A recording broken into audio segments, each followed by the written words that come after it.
Você sabe por que Jesus foi chamado de Cordeiro? Muita gente não sabe por que ele foi chamado de Cordeiro e muito menos por que ele teve que morrer numa cruz para nos salvar dos nossos pecados.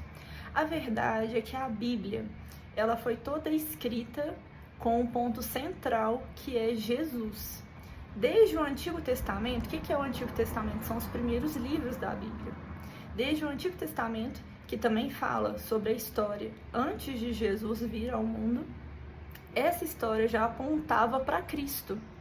Então, toda essa história, desde o início da criação do mundo, já havia um apontamento para a vinda de Jesus e aquilo que ele faria por nós, que era esse sacrifício vivo, esse sacrifício que iria tirar o pecado do mundo, iria nos redimir e nos dar a salvação. Desde o início, o Senhor mostrou para nós que era necessário fazer um sacrifício. E antes, de Jesus vir, o sacrifício que era feito era um sacrifício de um animal. E o sacrifício daquele animal representava para nós a retirada dos nossos pecados. Era necessário repetir esse ritual de tempos em tempos.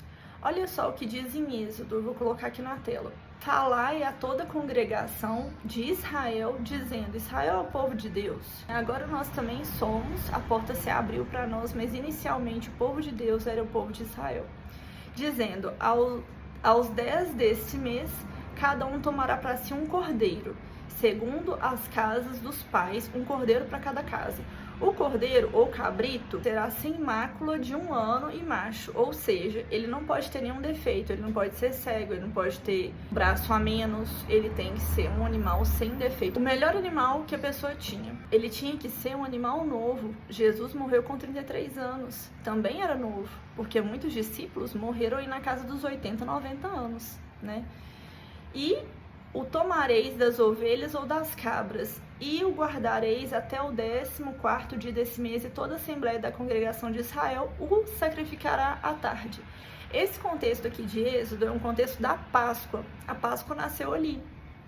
E o que iria acontecer depois? Eles iam sacrificar o animal e o sangue seria aspergido nas ombreiras das portas. Depois o anjo do Senhor iria passar por ali e todas as casas que tivessem esse sinal na ombreira da porta, o sinal do sangue do cordeiro, essa pessoa ia ser salva da morte.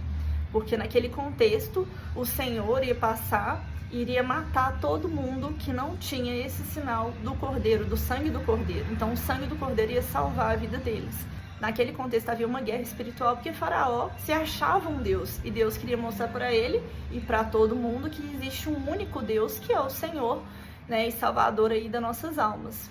Depois, quando nós vamos para o Novo Testamento, que é a história depois que Jesus veio ao mundo, a gente encontra lá em 1 Pedro, capítulo 1, do versículo 18 ao 19, dizendo assim, sabendo que não foi por coisas corruptíveis, como prata ou ouro, que vocês foram resgatados. Nós não fomos resgatados por prata ou ouro. E não fomos resgatados do quê? Da nossa vã maneira de viver. Então nós, até a gente encontrar Jesus, a gente vivia de qualquer forma, a gente vivia na prática do pecado. E hoje, depois que a gente conhece Jesus, o nosso comportamento tem que ser de alguém que se arrepende dos pecados. A gente continua sendo um pecador, mas a gente tem que se arrepender daquilo que a gente faz. A gente tem que sempre tomar um novo caminho, que é o caminho de Cristo. Que por tradição recebeste de vossos pais. O nosso pai é pecador, nossa mãe é pecador, a gente é pecadorzinha, Mas com o precioso sangue de Cristo, é com o precioso sangue de Cristo que nós fomos resgatados da nossa vã maneira de viver. Como de um cordeiro imaculado e incontaminado. Esse foi um sacrifício que precisava ser feito para a humanidade, para que não precisasse mais ser feito nenhum sacrifício. Então, se hoje você vê no mundo alguém sacrificando um animal para qualquer coisa que seja, e principalmente aí para redimir os pecados, isso não é necessário mais, porque o sacrifício perfeito já foi feito na cruz por nós. E por meio do sacrifício de Jesus, que é 100% homem, 100% Deus, nós fomos redimidos dos nossos pecados. Então nós entramos no céu não por nossa própria capacidade, nós entramos no céu por conta do sacrifício e do sangue de Jesus. O sangue de Jesus, assim como em Êxodo, nos salvará da morte, e aqui no caso a morte eterna. O que é a morte eterna? É ir para o inferno. Jesus falou que existe céu e inferno. Quem tem Jesus tem o sangue de Jesus e vai para o céu. E quem não tem Jesus vai para a morte eterna. Você que está ouvindo essa palavra, pegue sua Bíblia, lê esses versículos que eu coloquei aqui, medite nessa palavra e o quanto antes entregue sua vida para Jesus, porque é maravilhoso.